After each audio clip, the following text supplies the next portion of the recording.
My daughter, Jana, is a sophomore in high school. Her freshman year, she made friends with Gia, also the same age.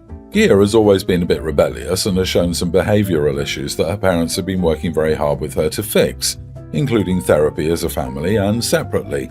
Lately, Gia has been doing well. My daughter has been trying to help her, and Gia's mom has said my daughter has been an enormous help by setting a good example. Anyway, Jana came home last week and informed me that Gia is pregnant. Apparently, Gia convinced her boyfriend to do this with her, despite the poor kid being a freshman, and she's now 6 months pregnant, but she's been hiding it. Jana has told me Gia's parents and the boy's parents have known for a while, but Gia didn't tell Jana until recently. My daughter has always been serious, a pragmatist, so she got a pretty good idea of what Gia is in for. I feel really badly for Gia. She made a stupid choice, but she's young. And I remember thinking I knew everything at such an age, and it took some life happening to teach me. I don't judge Gia. I wish her the best. My Jana has been very upset. She said Gia has been urging her to get pregnant as well, saying they'll raise their babies together, be roommates. Basically, Bev and Faye from riding in cars with boys before their babies were born, and they realized it was actually hard work. Jana is dating someone, but she told me she has no intention of becoming a mother anytime soon, and every time she tries to talk to Gia about the realities Gia and her boyfriend will face, Gia just blows her off. She says that it'll work out and everything will be fine, and she wants Jana to have a baby too so she can have someone to do everything with.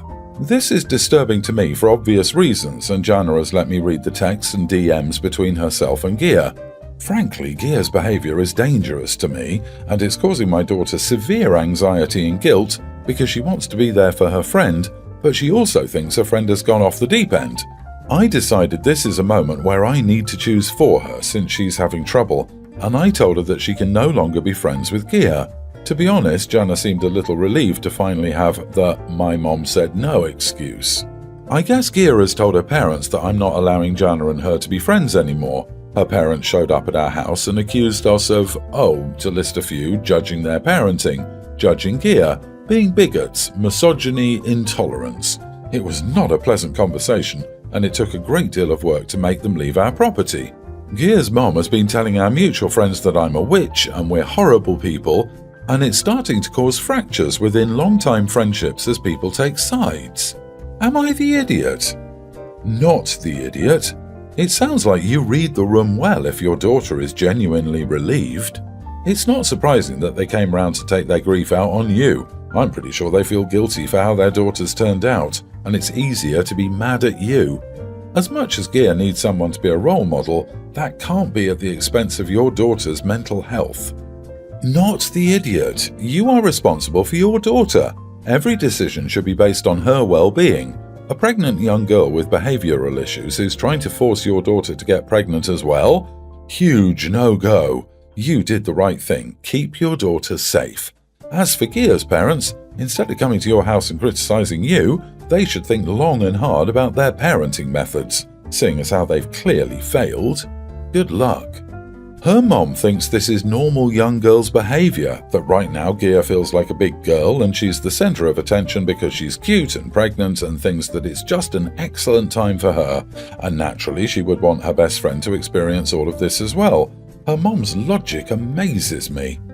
Gia's parents feel it's fine for her to encourage Jana to get pregnant. That is a new level of crazy. Yeesh, they are the idiots.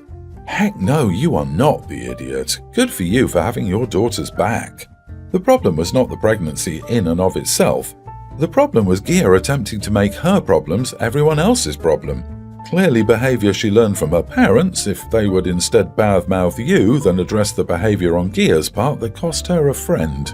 Geez, I wonder where Gia got the idea that it would be cute and fun to be a young mom. Gia is in for a hardcore reality check once the baby pops out, and I think it's going to be an enormous shock. Heck, I was 32 when I had my first baby, and the speed at which people dropped their interest from me to my newborn almost gave me whiplash.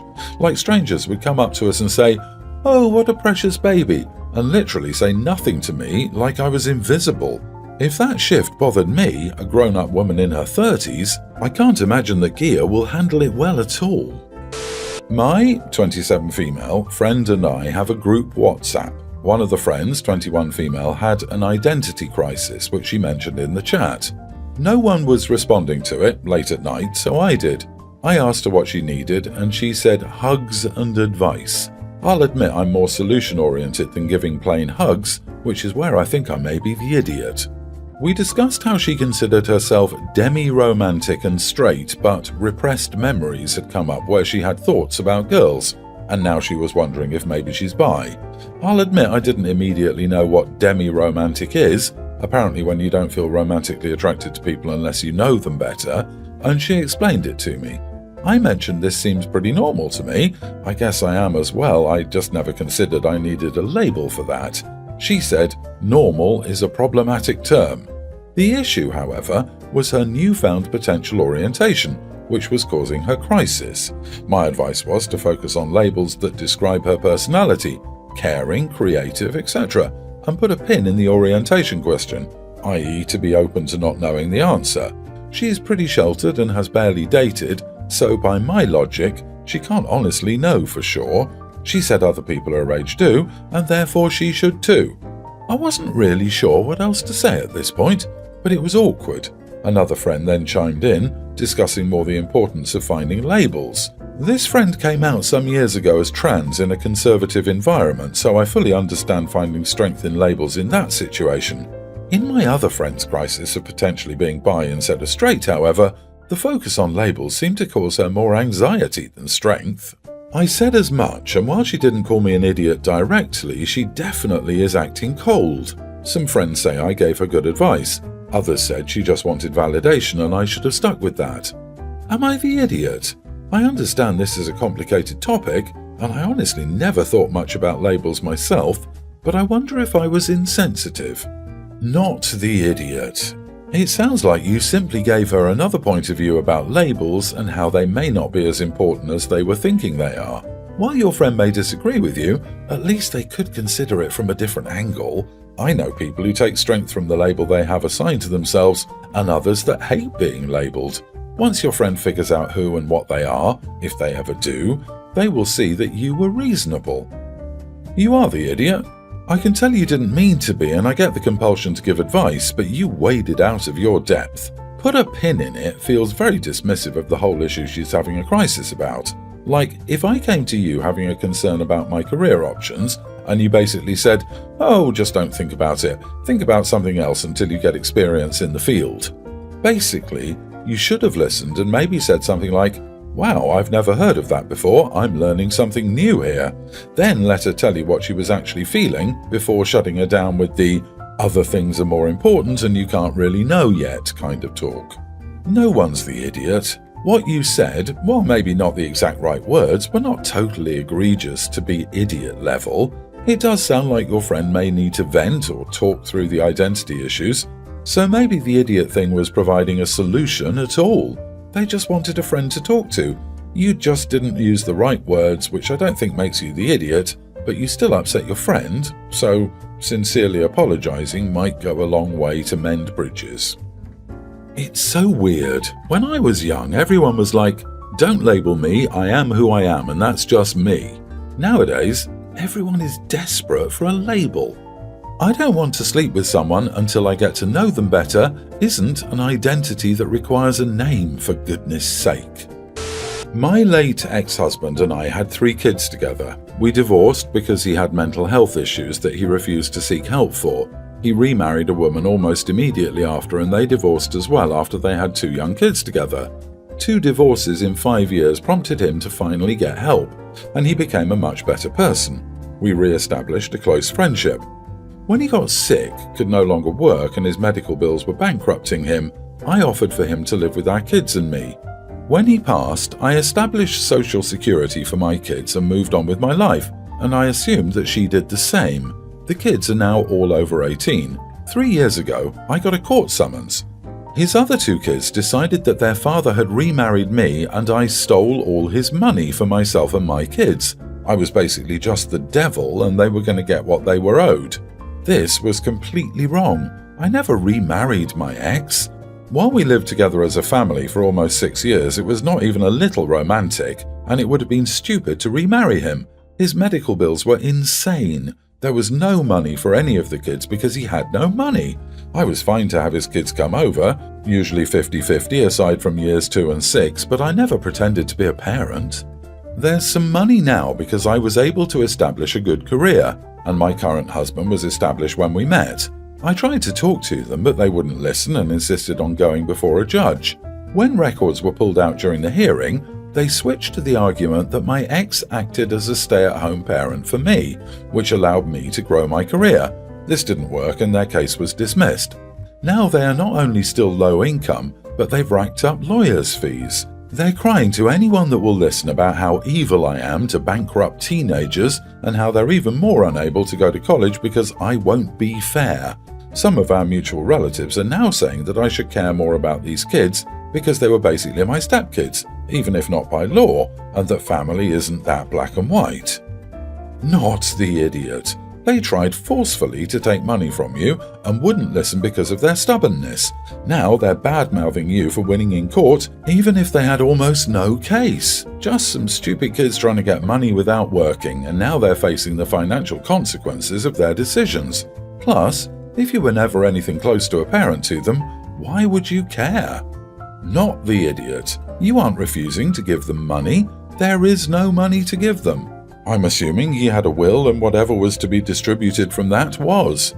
It's odd that they'd think they could get your money, and odder still that an attorney would take such a case. If anyone, his kid should be mad at the attorney for taking a case that had no merit. Not the idiot. Someone, their mom, probably pumped these kids up about how much money there was to gain from suing you. You tried to talk to them, you were open and honest. They pursued it, and now they're in debt. None of this is your fault. Your ex had no assets to share. Bad choices on their part do not constitute a financial responsibility on your part. As far as the relatives go, just be clear that there was no money and I told them so, but they sued me anyway. The blame here is going in the wrong direction. Stay strong. I, 20 female, have had my teddy bear since I was 1. His name is Elijah, and I used to take him everywhere as a kid. About 3 months ago, I decided I wanted to start bringing him places with me again. I know it sounds dumb, but I feel bad just leaving him home alone all the time. I know he isn't a sentient being, but it still makes me feel better when I feel like he's getting to see the world. He comes to picnics and hikes that I go on with my friends. I take him to restaurants, other people's houses, the mall, etc. I usually just hold him in my lap or tuck him beside me on the seat. I don't wave him around or make a huge deal out of it. I just enjoy having him with me. Having him with me has helped with my social anxiety and OCD, especially when I'm out in public. None of my friends in my friend group mind at all. They'll ask to have a turn holding Elijah or offer to carry him for a bit. So I know they don't mind me bringing him on outings. Anyway, one of our friends, Carly, invited us to sit in on a presentation she was giving for a club at her college. She didn't say we had to dress up. She didn't specify dress code at all, actually, but we all put on nice formal outfits so we wouldn't show up looking like messes. I also brought a purse with me and tucked Elijah into it. I didn't plan on taking him out during her presentation because I pictured it being more formal than it was, but when we got there, we were all seriously overdressed, so I figured it would be okay for Elijah to just sit on my lap during the presentation. When we got up to walk around, I put him back in my purse. After the presentation, Carly pulled me aside and asked if I thought she was a joke. I didn't know why she was so angry, so I complimented her presentation, but she told me to cut the crap and leave if I wanted to turn her into the laughingstock of the school. She looked like she was about to start screaming, so I told her I would use the bathroom and excuse myself, then just waited for the rest of my friends to finish socializing and meet them at the car. We were all supposed to go out for dinner after, but Carly said she didn't feel like being around me or my accessory, so a couple of us went to get snacks and the rest went to dinner with Carly. Am I the idiot? I feel guilty for making her upset and embarrassed, but at the same time, I doubt anyone noticed but her, and if they did, I don't think it matters because I wasn't giving the presentation. But I would like an outside opinion. You are the idiot. Your reasons for doing it don't really matter. You know that carrying the toy around draws attention to you. This was your friend's presentation for a club of people that know her. You purposefully drew attention to yourself instead of allowing your friend to have their moment. You were meant to be there to support her. not be the weird friend everyone asks her about. You should have left the toy in your purse or at home. You bringing a teddy bear with you everywhere is performative and attention-seeking. So, getting an emotional support animal and taking it everywhere would be performative and attention-seeking too. It's the same damn thing, except Teddy doesn't need feeding, walking and playing with because he's inanimate. Some people really hate people who have mental issues. Learn some empathy. Not the idiot, and everyone screaming performative needs to take a deep breath. He's Beanie Baby sized. Most people probably didn't even notice, and if they did, they probably didn't give it much thought. As someone else said, maybe they thought the bear was a gift for the presenter, like those small bears at the drugstore on Valentine's Day. Most importantly, the bear is no way a reflection of the friend presenting. Literally, no one at the presentation cared. It's a small stuffed bear, not a purple tentacle vibrator. Everyone's the idiot here. She kind of flipped a bit much, but look at it from her perspective. She's giving what is, to her, an important presentation. You go and take up a seat with a child's toy. In effect, you're giving the bear a seat on the audience. Now she's giving a presentation to a bear, like a toddler would. Just be aware that bringing your bear everywhere will negatively affect you. You're probably okay with them and those around you. You don't get to make the call for them. Not the idiot. Based on all the responses, people in public will judge OP for having a stuffed bear. You think if it helps, keep doing you and screw everyone else. I believe OP already understands it's not entirely normal to have it out, but she's clearly going through something. I hope you're okay, OP. My stepdaughter's birthday was 2 weeks ago, and I'm still getting messages about how wrong I handled this situation. My stepdaughter is spoiled. This is because her mother lets her get away with everything. Her mom is a complete Karen and is trying to make her like her as well. My stepdaughter asked for a new tablet, so I've been saving up to get her one. I bought it about a month before her birthday. My husband, her dad, told her about this. I confronted him and he said that she's been bugging him about a tablet in his defense. He didn't tell her where it was. He didn't have to though, because she found it herself. She made fun of its size and then proceeded to destroy the whole thing.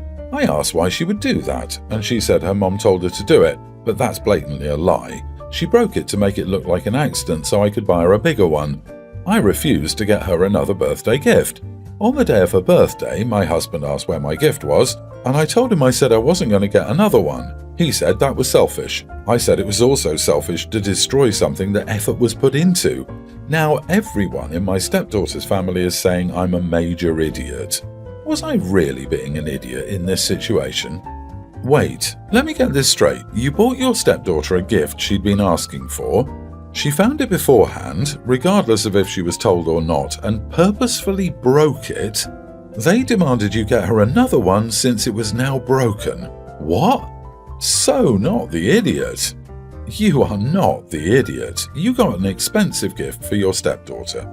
Not only did she not wait for you to give it, but she practically stole it, then destroyed it. And then everyone expects you to get her another gift. Sounds like she didn't deserve the first gift to begin with. Your husband is the idiot for not having your back and raising a spoiled daughter. How old is your stepdaughter? This seems like serious behavioral problems your husband and her mother never addressed.